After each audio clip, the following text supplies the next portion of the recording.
Hi you guys, thanks so much for being my students today in this activity where I'm going to be teaching you about fruits and vegetables. So before we begin, I'm going to have a little self-reflection activity, and I need you to just take a moment and write down every fruit and vegetable that you consumed in the last 24 hours. So that would mean when you first woke up yesterday morning, breakfast, all the way through to lunch, dinner, dessert, and maybe even a midnight snack. Go ahead and write it down.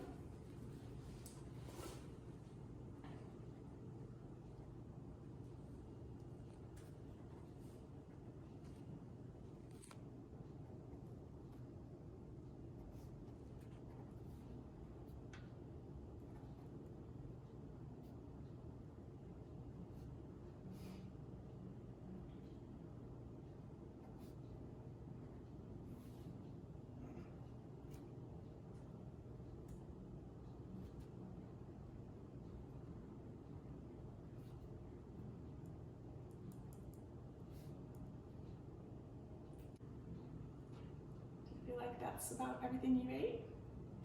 Okay, well now it's really important to consider serving sizes when you're comparing fruits and vegetable intake compared to what our recommendations are. So I'm going to teach you today how to calculate what a serve size is.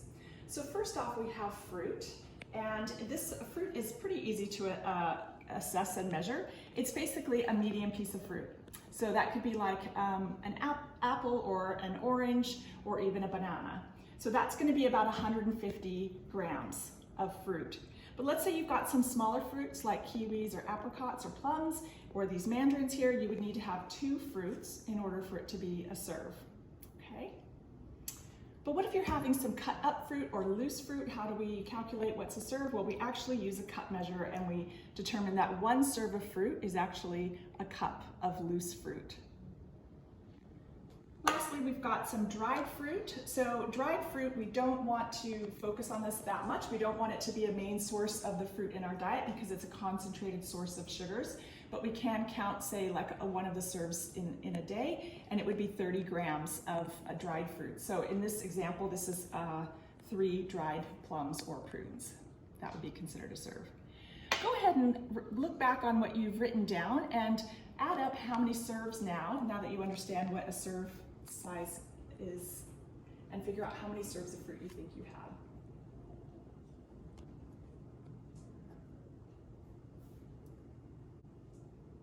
Okay, now let's look on to vegetables. So vegetables are a little bit smaller. We only actually need 75 grams for it to be counted as a serve of vegetables, or half of a cup of cooked vegetables. So if you're having peas like this, you'd really only need about half a cup to have a serve. We can also measure salad greens, but we actually, the serve size has to be bigger. It's actually 1 cup. So let's see what that looks like on a plate. Because there's a lot of air between the pieces, you actually need a larger serve size. So that would be considered a serve. And lastly, we can also look at just potatoes or sweet potatoes. And if you're having about a half of a medium potato or sweet potato, that's considered a serve. So now again, go back to your sheet and have a look and see how many serves you've been consuming.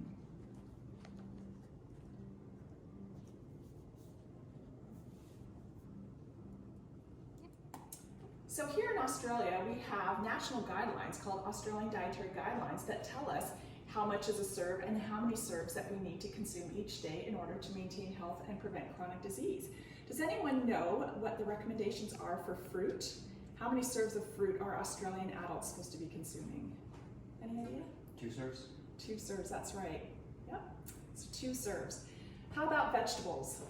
Does anyone know how many vegetables we're meant to be consuming? 6. Is that specific to all genders, both genders? I don't know. No idea? I want to say 5 plus. So it's actually 5 serves of vegetables for females, for women adults, and for male adults it should be 6 serves, so men have to have a little bit more. So what is the point of consuming all these fruits and vegetables? Why do we need them? Well, fruits and vegetables are a great source of vitamins and minerals. These vitamins and minerals are great for our health. They help us prevent disease. They also help us with our bodily functions. They help us with our repair and maintenance of our tissues. And they're just really, really important for good health overall. But why even bother? Why not just take a supplement then? If we know it's their only vitamins and minerals, what's the point? Why not just take a supplement? Well, the reason is there's actually some other nutrients that are in these fruits and vegetables that are really critical for health. So we have things like phytonutrients. So phytonutrients are plant pigments or chemicals that actually confer benefits separate from the vitamins and minerals.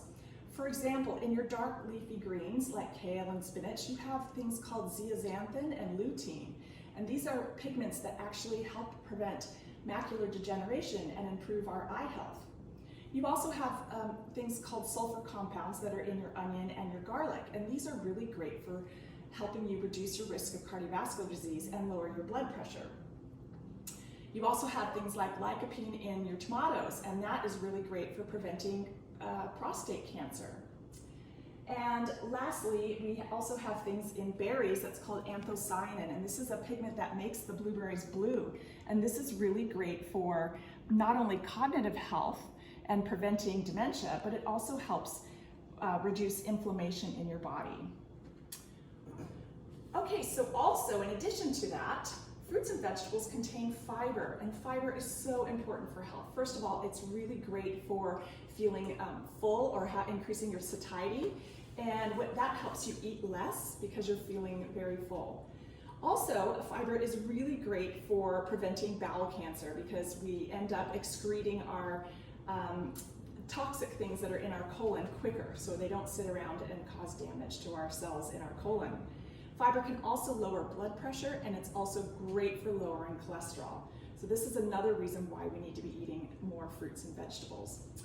So the problem here in Australia, though, is that only 7% of Australians are consuming the recommended number of serves of fruits and vegetables. 7%. So that means 93% of us are not consuming enough, and so we're not going to be getting those health benefits. So I want you for a moment, and I want you to think about what are the barriers to eating enough fruits and vegetables, getting these serves that are recommended by our Australian dietary guidelines. And I want you to turn to your neighbor and discuss what you think is the biggest barrier for you in eating enough fruits and vegetables. So take a moment to have a chat with your neighbor. The amount of time it takes to make vegetables to taste good versus the amount of time it takes to make a bag of chips taste good. I think also the price. Vegetables are getting pretty expensive lately. The capsicum prices of 2021 were devastating. Yeah. That was a crisis for capsicum lovers across Australia. Truly. Yes. Okay, bringing you back, it sounds like we had some thoughts on time, so having to take the time to prepare vegetables might be a problem in our busy society. So one thing that we can do to try to help reduce the amount of time that it takes to have and to consume fruits and vegetables is to keep frozen vegetables on hand.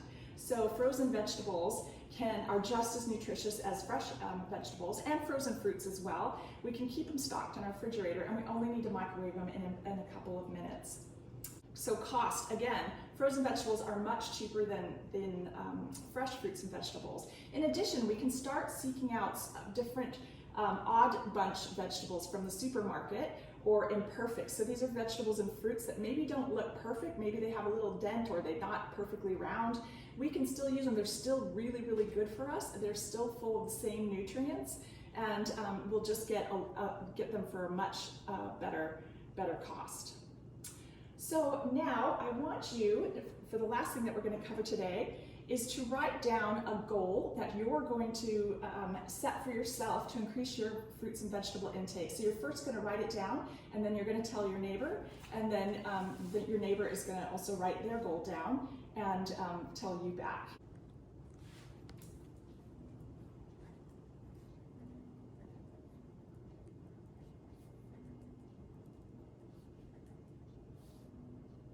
Okay, well, I want to stock up on frozen fruits, especially things like the tropical fruits that are now in season, mangoes and pineapples and whatnot. And part of the reason I don't always buy fruit is because I forget to eat it, and then it goes off before I remember that I have fruit in the house. So that might be a good way of keeping it around long enough. And the Excellent. other part of that goal is to try to eat it daily. So, and that's that they've done studies and found that if fruit is at eye level, if it's put in the fridge where you can actually see it, if it's out on the counter, you're more likely to eat it. So it's really important to keep your fruits and vegetables at a higher space in your refrigerator, not just tucked away in your crisper, because you'll forget about it. But if you have it there ready to go, even cut up, if you have like carrot sticks cut up with some hummus, you'll grab it when you're hungry, and this will really help when you're time pressed. Okay, Luke?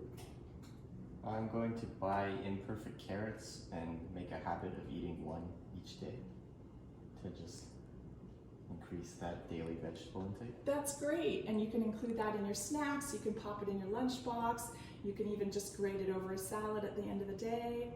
Yeah, that's great. Well, that concludes my lesson. Thank you so much for participating, and hopefully you've learned something about fruits and vegetables in this session.